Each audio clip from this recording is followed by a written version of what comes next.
Well, when I was a sophomore in high school, was diagnosed with clinical depression.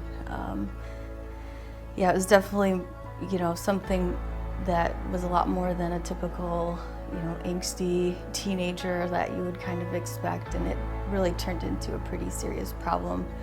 It wasn't like I was sad and crying. It was kind of more dangerous than that, in that I just did not care about anything. Felt very apathetic, and it just really messes with your view of yourself. I would just look in the mirror and just feel absolutely disgusted by what I saw. Yeah, I just felt totally unworthy of love, of companionship, of anything. I felt like my friends and family I felt sorry for them, for me being in their lives. It just is such a distorted sense of reality that I don't know, it's hard to describe. It doesn't really make sense.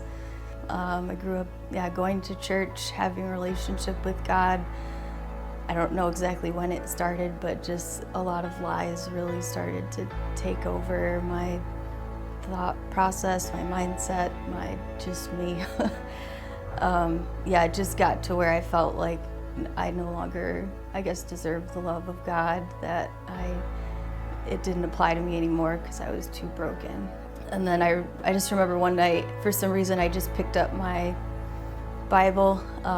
It was the Bible that I had growing up. It had my handwriting in it, and it had my highlighting in it, but I just held it, and it just felt like it was in a different language or something. So I didn't really know where to start, and I just started at Genesis at the beginning, and I remember getting to where God created man in his likeness, and it wasn't like everything was instantly better then, and I just instantly told myself, oh, that doesn't apply to me. I slipped through the cracks, I'm a mistake. I remember the next day I just kept thinking, well, what if that does apply to me? What if I was created in God's likeness, and what if he saw me and he was pleased? What if he did create me on purpose? So I think that next night I just, flipped open the Bible again, and I remember it was at Jeremiah 29, and so I read about, a verse that I had memorized before, obviously, that God has a plan in a future, and, not to harm me.